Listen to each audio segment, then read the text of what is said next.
Hi, Beck Ann here. Thanks for stopping by my channel, Beck and Sam Crafting Fun, to see what I was up to. Well, I wanted to show you what I got from Sweet Miss Daisy Designs, and I want to do what I'm going to call a deep dive, you guys.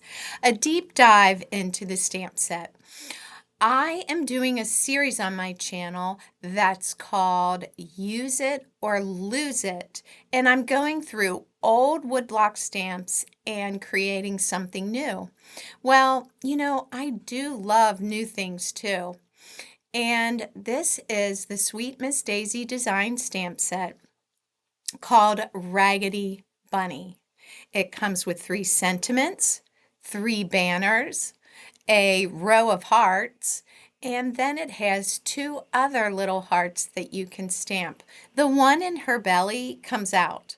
So this stamp set is illustrated by Anna Wight, and she has her own little small business now called Sweet Miss Daisy Designs on Etsy. She's been designing for other companies for quite some time, and she's finally decided it's time to have her own small business. Now she has paper and she has stamp sets. This was her part of her January release, and it took me a little while to finally get it because oh, it's been very busy over there. She keeps selling out of things. And finally, I got to order this beautiful gingham paper. And I love it because it's double-sided and it has distressing. So you're going to see me do a deep dive into this new stamp set. I will make 4 cards, and this first card, I'm going to make it fairly simple. And I'm hoping that if you have this stamp set, it'll give you inspiration today. And if you've been thinking about getting it or haven't heard of it and you love what you see, that you'll hop on over to her small business over on Etsy. So for this first card, I used a scallop die from Stampin' Up, and I colored her up with some alcohol markers, did some distress ink around the edges of my bunny focal point, and now I'm getting ready to do some more distressing with the tea dye ink.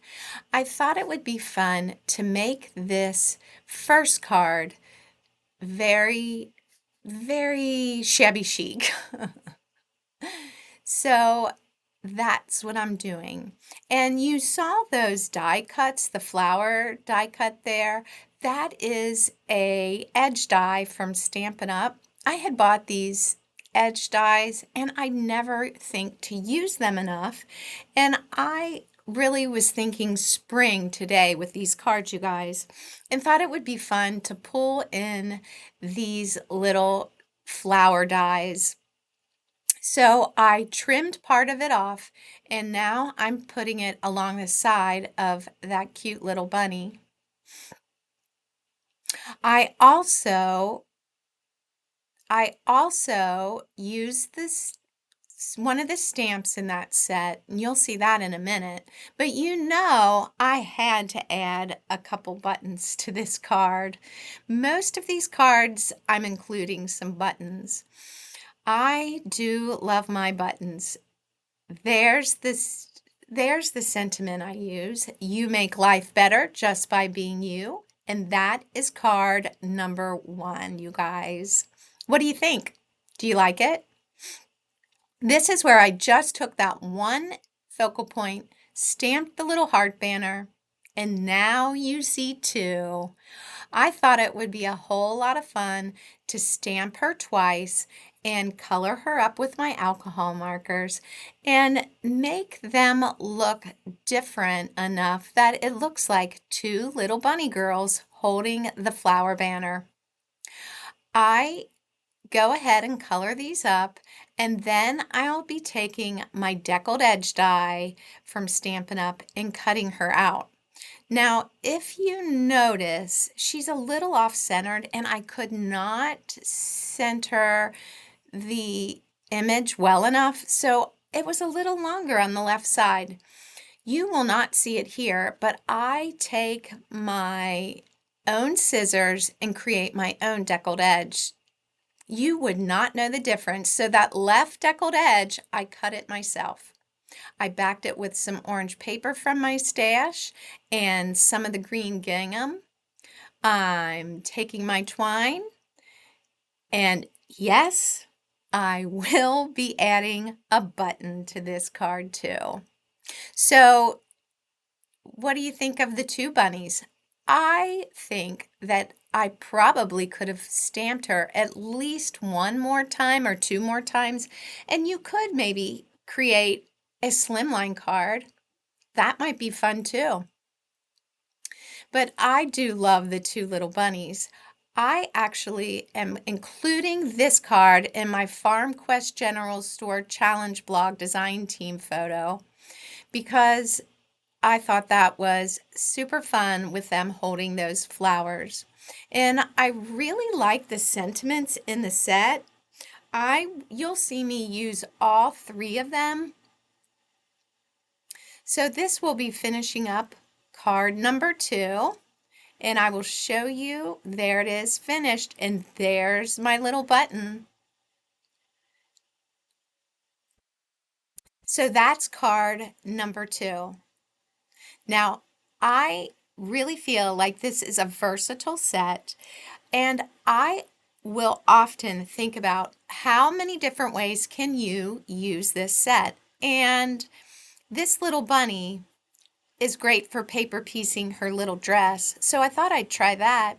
And she's also really good to sit places. So I have this art impression rubber stamp from 1996, and I am going to sit her on this windowsill.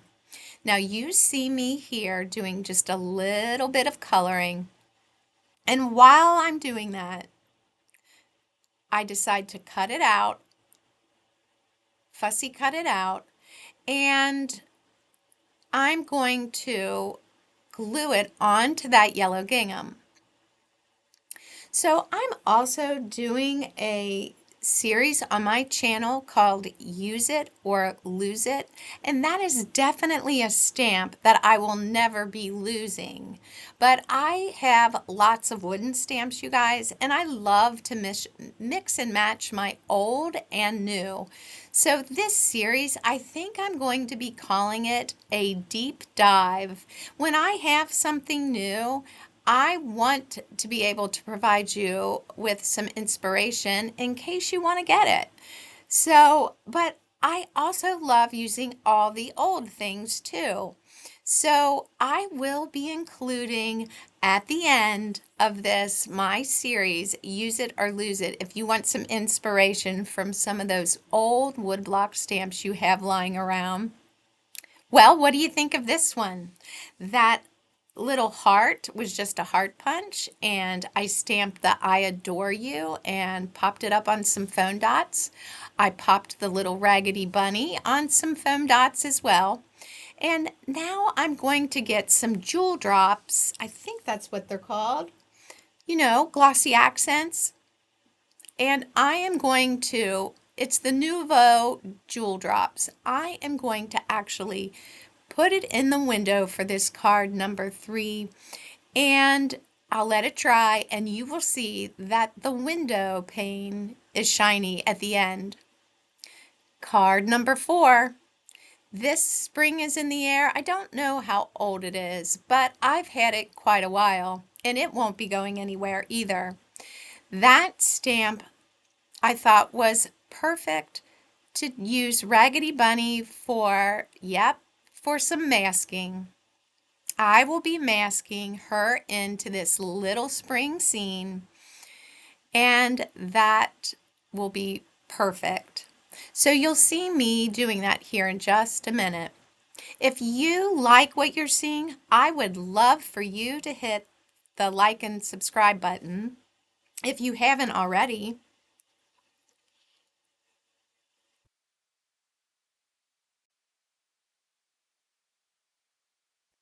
So I am masking in the little flowers as well, just the little tops of the flowers, because I want her to be standing behind those little bunnies and those little flowers, you guys. I am stamping her on some watercolor paper because I thought it would be fun to do a little bit of easy watercoloring. I have different kinds of watercoloring items I'm showing you here. But in the end, I decide I'm going to use some ink, and I'll also bring in my watercolor pencils. So watercolor can feel a little intimidating if you've never done it. Watercolor pencils are a great place to start. It is also fun to use your ink in this way. Just if you're not sure if it's something you're going to like, get some watercolor paper at Michael's or Hobby Lobby and use your ink. Just get a water pen brush where you just put watercolor inside it. I use both. I have regular paintbrushes and this style where you put it in the pen. Now here you see me starting with the watercolor pencil. I have some really old ones that I use, and I have some from Stampin' Up. I just mix and match. So I wanted to include some of this footage to show you how easy it really can be. So I will be using that on the little bunnies, and then you'll see me here in just a second get out my watercolor pencil. And it is really fun because you can just do a little bit of scribbling and then add water. So, do you watercolor or do you stick to one medium? I like to use lots of them. I also enjoy using colored pencils and Gamsol to to use in my projects as well. So here I am. Look how easy that is, you guys. So I decide to add a little bit of a red color mixed in with a little blue to give a little bit of a purple haze in the background. I cut the panel for my bunny panel. I started with it at a 4x4, but then I decide to cut it down. I think in the end it's like 3 1/4 by 3 1/4. I use some vintage photo or tea dye. I think tea dye ink on this one. And I will end up taking my scissors and distressing the edges even more. I really didn't want to mat it. I wanted it to give this little bit of a tattered look. So you see me adding some ink. Now I really wanted a purple background and green. Purple and green are my favorite colors.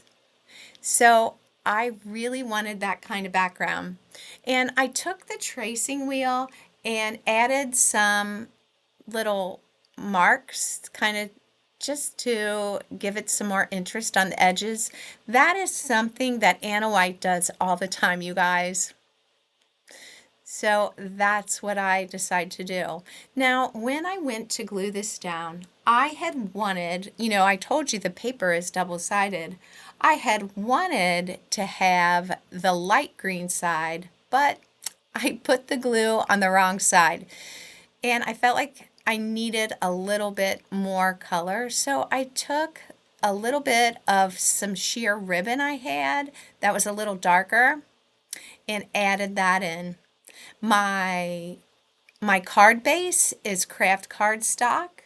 I used a little bit of a light yellow, and this is card number 4. I did add a little bit of Wink Stella to her belly, but on that heart, but you probably can't see it. And that hippie hoppy happy hello is an old stamp that I have from Stampin' Up. So let's look at the cards again. Can you see the little bit of glass that I created in my windows? Let me know which one is your favorite. That's card number 3, and here's card number 2 again. The 2 little bunnies holding the flower chain. There are stamps in this set I did not even use. There's also a string of stars, and I think that would make some really cute Christmas cards. I just stayed with my spring theme, you guys. Well, let me know which one is your favorite, and I hope this provided you with inspiration today. Now, I am going to be including my list of videos, so don't forget to click on the Use It or Lose It if you haven't already seen those. Until next time, I hope you are having a great crafty day, and I will see you soon. Bye for now.